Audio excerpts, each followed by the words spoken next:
प्रश्न तैयार किए। उन प्रश्नों की सॉफ्ट कॉपी लगभग 2 महीने में कंप्लीट हो गई। तब तक लॉकडाउन ही चल रहा था, तो उन प्रश्नों को हमने सॉफ्ट कॉपी के रूप में ही प्रत्येक शिक्षक तक पहुंचाने का काम किया। एक तो ये हमारी रणनीति का हिस्सा था। दूसरा हमारा हिस्सा ये था कि राज्य शिक्षा केंद्र से जो भी हमें आदेश, निर्देश, संदेश प्राप्त हो, उसे हम समय पर अक्षरशः लागू करें। ये हमारी रणनीति का दूसरा हिस्सा था। जैसे हमें एक आदेश प्राप्त हुआ था कि संकुल स्तर पर आप क्लस्टर प्रभारियों की नियुक्ति करें, एक की, तो हमने उसमें थोड़ा सा हमारे हिसाब से थोड़ा संशोधन किया और उसमें हमने 2 क्लस्टर प्रभारियों की नियुक्ति की, तो हमें 2 मैन पावर मिल गए। तो इस तरह हमने दुगना प्रयास करके और इसमें हमने काम किया। जब पालक और विद्यार्थियों को भी प्रेरित करने के लिए कुछ किया आपने? जी सर, उस समय सर हमारा घर हमारा विद्यालय पूर्व से ही संचालित था सर। तो हमारे शिक्षक साथी गांव में, क्योंकि अधिकतर मेरे यहाँ रूरल इलाका है, तो अधिकतर शिक्षक साथी जो है चौपालों पे जाते थे। कुछ शिक्षक साथी 2 या 4 बच्चों को लेकर निरंतर बैठ रहे थे। तो बच्चे तो संपर्क में थे, लेकिन उनके बीच में ये नया मैसेज देना था कि अब नेस जो है, राष्ट्रीय उपलब्धि सर्वेक्षण, इसकी दिनांक आ गई है और उसके लिए तैयारी हमको करना है। तो हमारी जो शिक्षा की जो मुख्य धारा थी, उसको हमने फिर नेस की तरफ मोड़ दिया। जिन क्षेत्रों में कमजोर था प्रदर्शन, उनमें सुधार की कोई रणनीति बनाई थी क्या? जी सर, उसके लिए हमने सर दलों का गठन किया। हमारे यहाँ विकासखंड स्तर पर हमारे पास एक टीम उपलब्ध होती है, जिसमें BSCs होते हैं हमारे पास, जन शिक्षक होते हैं हमारे पास। क्लस्टर प्रभारी की नियुक्ति के आदेश राज्य शिक्षा केंद्र से पूर्व में ही प्राप्त हो गए थे। उस पूरी टीम का सहयोग लिया सर, और जो भी जहाँ भी बच्चे अनियमित थे या शिक्षकों को कोई समस्या थी, वहाँ पर विशेष काम करके, मोटिवेशन करके, शैक्षिक संवाद करके इस काम को आगे बढ़ाया सर। शीला जी, मैं आपको फिर एक बार बहुत बहुत बधाई देता हूँ। निरंतर अपने प्रयासों को जारी रखिए। बहुत बहुत धन्यवाद आपका। धन्यवाद सर। अब मैं श्री माधव पटेल जी को आमंत्रित करता हूं, जो माध्यमिक शाला लिधौरा जिला दमोह में शिक्षक के पद पर कार्यरत हैं। श्री पटेल द्वारा अभ्यास प्रश्नों का आकलन किया गया, छात्रवार उत्तरों का परीक्षण और विश्लेषण किया गया एवं इस आधार पर आवश्यक अकादमिक हस्तक्षेप किए गए। माधव जी, सबसे पहले तो आपको राज्यपाल पुरस्कार भी प्राप्त है। मैं आपको बहुत बहुत बधाई देता हूँ, धन्यवाद देता हूँ। सबसे महत्वपूर्ण अगर शिक्षा की गुणवत्ता को सुधारने का माध्यम है तो वो गुरु है जी, वो शिक्षक है, क्योंकि सीधा विद्यार्थियों से नाता शिक्षक का ही होता है। और शिक्षक अगर तन्मयता के साथ अपने काम को करता है तो परिणाम कैसे बेहतर आते हैं, ये आपने भी दिखाया। सीखने के प्रतिफल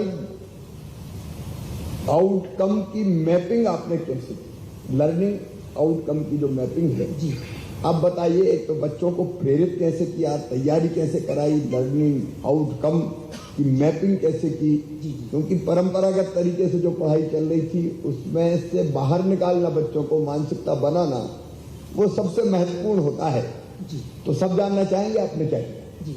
सबसे पहले अहम प्रश्न तो था कि विद्यार्थियों को हम विद्यालय तक ले आए। इसके लिए SMC के साथ साथ जो जनप्रतिनिधि थे और स्थानीय समुदाय के वरिष्ठ लोग थे, उनका सहयोग लेके हम लोग पालकों के घर घर गए और पालकों ने जबरदस्त उत्साह दिखाया कि ये तय किया कि हम विद्यार्थियों को अतिरिक्त समय तक भी विद्यालय में बिठाएंगे। तो पहला लक्ष्य तो हमारा पूरा हो गया सर कि हम विद्यार्थियों को स्कूल तक ले आए। दूसरा, हम लोगों ने ये पहले टारगेट बनाया कि 2017 के वो लर्निंग आउटकम्स जिनमें हम औसत थे या औसत से कम थे, पहले हमने उनको लिखा एक अपनी डायरी में। फिर वो लर्निंग आउटकम किन किन पाठ्यांशों से लिए गए हैं, उन पाठ्यांशों के साथ उनकी मैपिंग की कि ये वाला हिस्सा इस पाठ में आता है। फिर उन पाठों की प्रतिपूर्ति करने के लिए छोटे छोटे लेसन प्लान बनाए कि 40 मिनट में हम अवधारणा को इस तरीके से बता पाएंगे, इस तरीके से बता पाएंगे।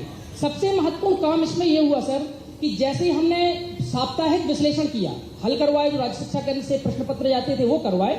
हल करवाने के बाद हमने विद्यार्थीवार आकलन किया कि अगर 15 क्वेश्चन थे तो जनरली 10 क्वेश्चन तो सभी विद्यार्थियों ने कर लिए, परंतु 5 प्रश्न ऐसे थे या तो छोड़ दिए या गलत कर दिए। तो उन किन 5 प्रश्नों को छोड़ा, किस प्रकार का पैटर्न था उनका, आखिर अवधारणा में कहां हमसे चूक रह गई, कमी रह गई कि हम विद्यार्थियों को वो डिलीवर नहीं कर पाए, उसके लिए हमने फिर से कार्य योजना बनाई और अगली सहयोगात्मक कक्षा में उन्हीं पर सबसे ज्यादा फोकस किया जिन अवधारणाओं में हमारे बच्चे औसत रूप से प्रदर्शन ज्यादा अच्छा नहीं कर पाए थे। इसमें एक काम और कर लिया था साथ साथ कि हम लोगों ने जो राष्ट्रीय शिक्षा केंद्र से प्रश्न आए वो तो करवाए, उनकी प्रकृति समझाने के लिए उसी तरीके के और भी प्रश्न डिजाइन करवाए ताकि विद्यार्थी ये समझ सके कि इस प्रश्न को ऐसे नहीं किसी और तरीके से भी पूछा जा सकता है। ये आपने बहुत अच्छी बात बताई। मैं भी ये समझना चाहता हूँ कि रटे नहीं, उनकी समझ बढ़े जी।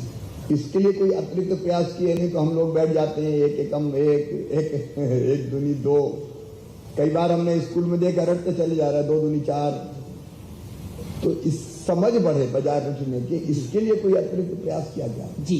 तो सबसे पहले तो जब वो विश्लेषण किया तो निकल के आया कि औसतन ये 10 बच्चे ठीक है, इन 5 को और सहयोग की आवश्यकता है। तो समूह में हमने प्रश्न दे दिए कि इस प्रश्न को आप बताइए किस किस तरीके से और पूछा जा सकता है। तो जब ग्रुप बनाए और बच्चों ने कहा कि घर्षण को इस तरीके से और पूछा जा सकता है, इससे और पूछा जा सकता है, ये प्रश्न बच्चों ही से निकल के आया। और दूसरा काम ये किया कि जिन बच्चों का औसत अच्छा नहीं निकल पाया था साप्ताहिक मूल्यांकन में, उनके लिए पृथक से पेडोगॉजी मतलब शिक्षण प्रक्रिया बदल के नए तरीके से छोटी स्थानीय परिवेश से उदाहरण लेके उन्हीं के बीच में फिर से प्रदर्शित किया और उसका प्रतिफल ये मिला कि जो लड़के हमारी मुख्य धारा से विद्यार्थी नहीं जुड़ पा रहे थे, कमजोर प्रदर्शन था, वो मुख्य धारा में आए और अगले जब फिर से पुनः टेस्ट किया उनका तो वो 14 और 15 प्रश्न हल कर पाने में समर्थ हो सके। एक सवाल मैं बिल्कुल व्यक्तिगत पूछ रहा हूं आपसे, मैं समझना चाहता हूं, जानना चाहता हूं, ये करते हुए एक शिक्षक, एक गुरुजी के नाते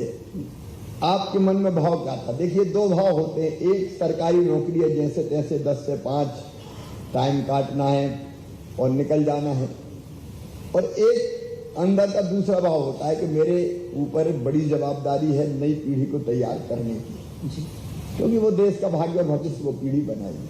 तो सर एक अध्यापक और एक शिक्षक के नाते मैं आपके मन के भाव क्या थे ये जानना चाहता हूं, और पूरे प्रदेश को भी मैं बताना चाहता हूं कि आपके मन में भाव क्या थे, कैसे आपने संभव किया। तो इसका सब एक ही निवेदन करूंगा सर कि हम लोग जब रविवार को अवकाश के दिन भी रहे तब भी हमारी उपस्थिति केवल बता दिया था कि कल स्कूल खुला है 100% हो जाती थी, पूरे बच्चे आ जाते थे। हमें समय का कभी पता ही नहीं लगा कि कितना टाइम हो गया। साथ ही साथ जब हम लोग निकलते थे तो बच्चे हम लोगों को खींच लेते थे कि ये प्रश्न और